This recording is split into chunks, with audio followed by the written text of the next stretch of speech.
Pour en revenir au mode dont je vous entretenais hier, à savoir celui de quitter nos considérations discursives pour se mettre en simple présence du Sauveur incarné, il nous faut être persuadés que nous ne sommes pas des anges, et donc que nous avons un corps. Vouloir faire l'ange pendant que nous sommes sur terre, c'est de la folie, et une folie d'une incroyable prétention. Notre pensée doit avoir, d'ordinaire, un point d'appui.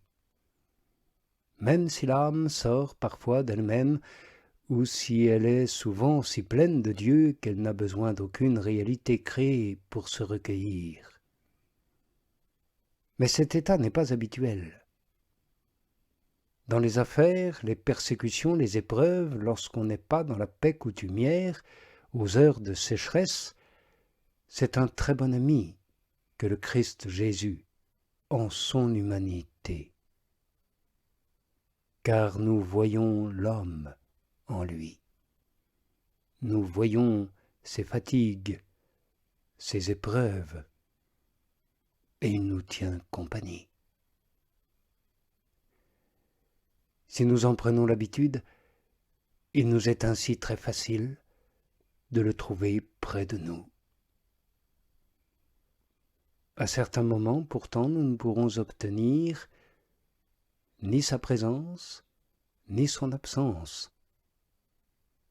Espérons, attendons, et gardons-nous bien de trop discourir, de trop chercher à comprendre pourquoi. Il sera bon alors de ne pas nous habituer à rechercher des consolations spirituelles.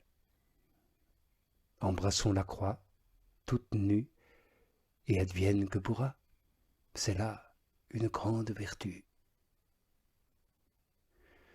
Ce doux Seigneur fut déserté lui-même par toutes les consolations.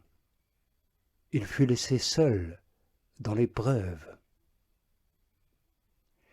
Mais lui ne nous y laisse point, quoi qu'il puisse nous en paraître. Sa main toujours tendue nous aidera à monter mieux que ne le ferait notre inquiétude, notre empressement ou nos réflexions. Le Seigneur s'absentera lorsqu'il le jugera convenable et lorsqu'il voudra tirer l'âme hors d'elle-même. Laissons-le faire. Dieu est fort satisfait de voir une âme prendre humblement son Fils comme intermédiaire et tant l'aimer que même si Sa Majesté a consenti à l'élever à une très haute contemplation, elle reconnaît son indignité et dit avec saint Pierre : « Éloigne-toi de moi, Seigneur, car je suis un pécheur. » J'en ai l'expérience. C'est ainsi que Dieu a conduit mon âme. D'autres prendront un autre raccourci.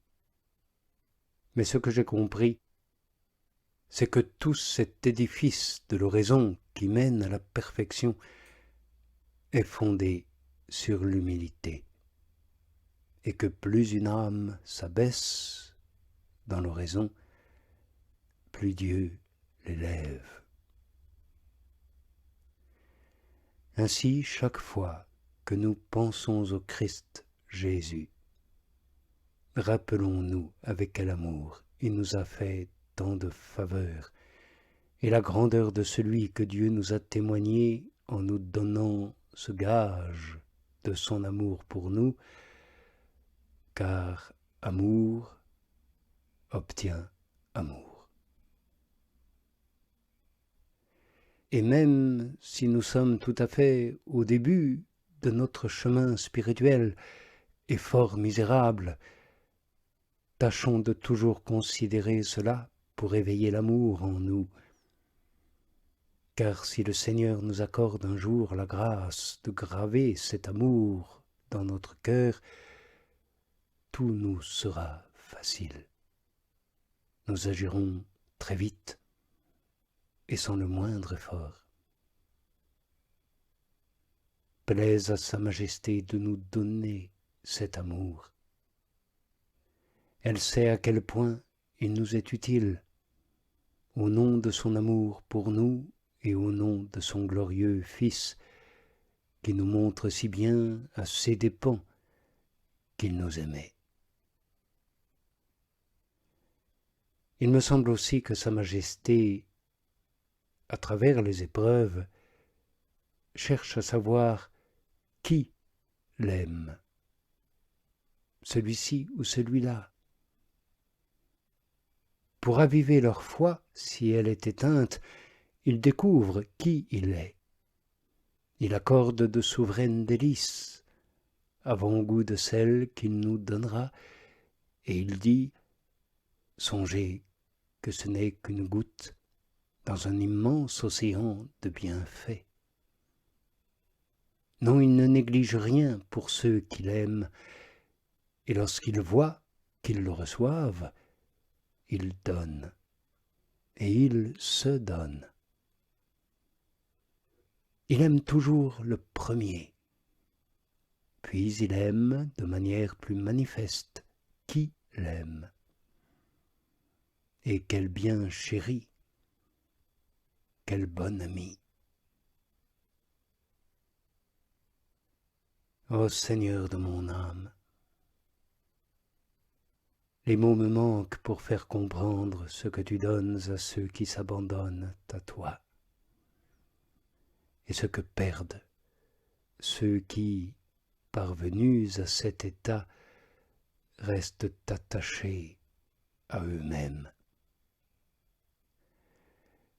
Cela, Seigneur, tu ne le veux point.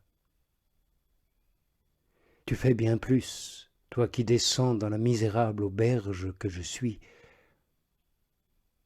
Sois à jamais béni.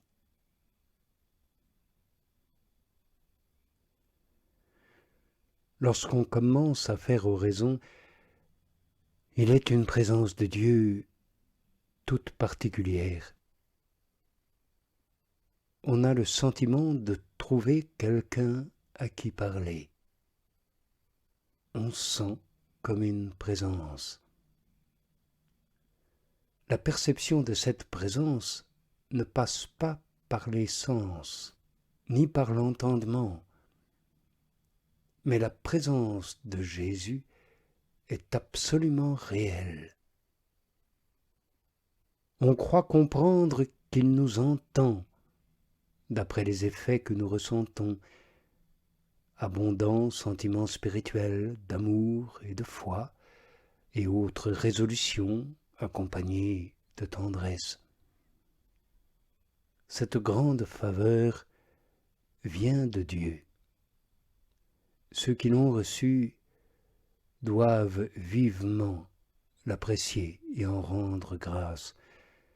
C'est un très haut degré d'oraison que personne ne mérite en soi.